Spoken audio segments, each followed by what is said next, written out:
Today we're doing section 3, the generator that thinks before you do. Let's keep this simple. Imagine you're leaving for a week's vacation. The suitcases are packed. You lock the front door. You're halfway to the airport, and while you're enjoying yourself, a major storm rolls through New Jersey. Strong winds, heavy rain, trees come down, power lines are damaged. Your neighborhood loses electricity. Now, here's my question. Who's home to start the generator? Nobody. You're 1,200 miles away. That's where a whole house standby generator changes the game, changes everything. Because, unlike a portable generator, a standby generator is always watching. It's always watching.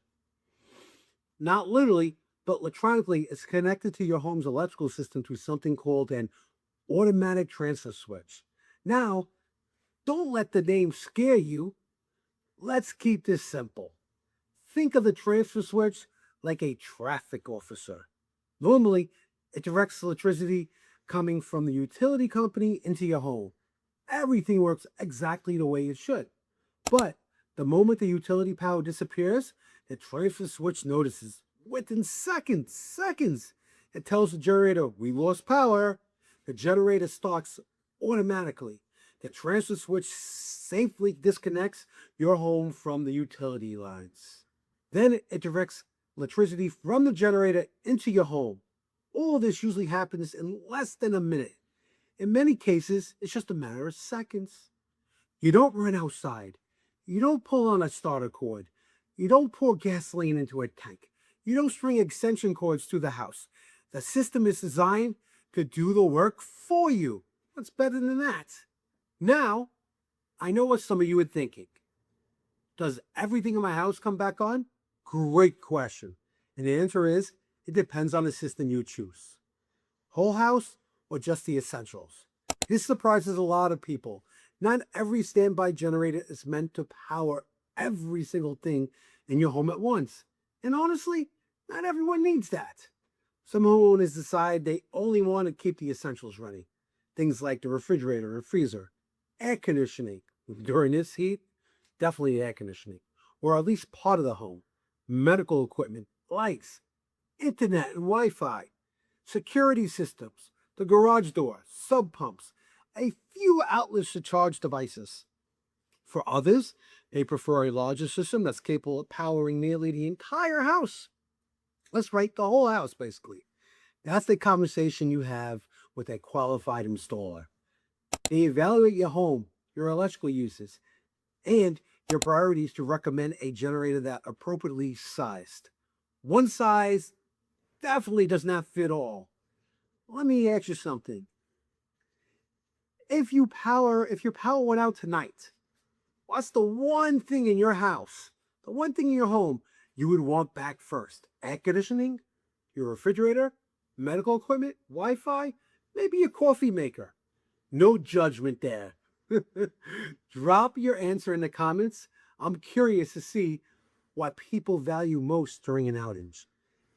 Natural gas or propane? Another question I hear all the time is, do I keep filling it with gasoline? No. That's one of the biggest differences between a standby generator and a portable generator.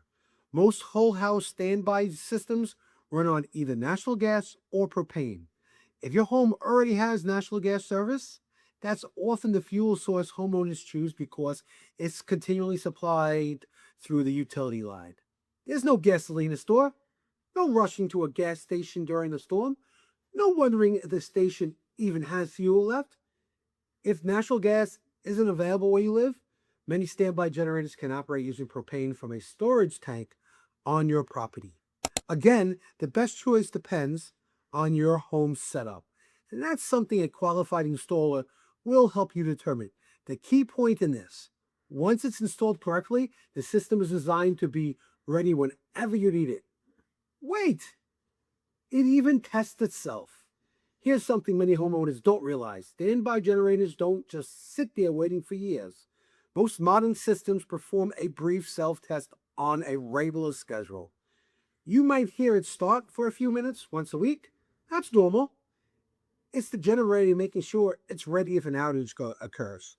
Think of it like starting your car periodically to make sure everything is operating the way it should. It's one of the reasons regular maintenance is still important. We'll talk more about that in a few minutes, but I wanted you to know that hearing your generator run occasionally is usually part of its normal operation. Here's another kitchen table moment. Imagine this. In August, it's 95 degrees outside. You're asleep. At 2:17 in the morning, the power goes out. You never wake up. A few seconds later, generator starts. The air conditioning comes back on. The refrigerator stays cool.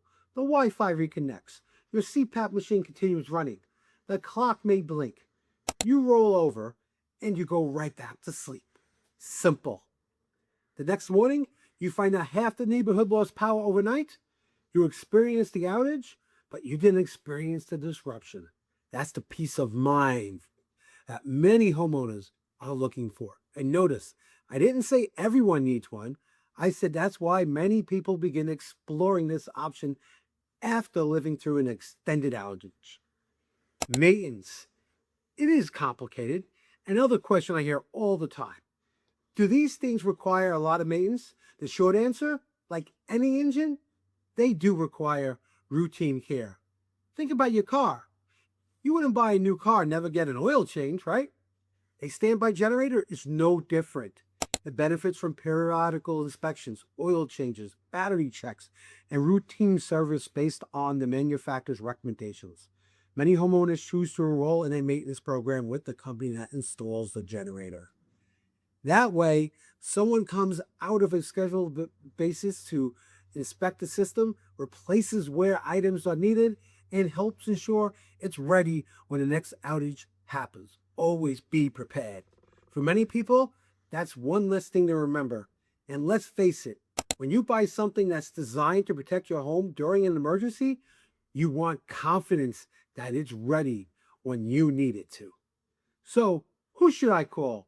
By now, you may be thinking, okay, Mitch, I understand the difference.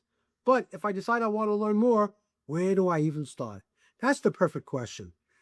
And it's one of the reasons I want to make this video. Because choosing the right installer can be just as important as choosing the right generator.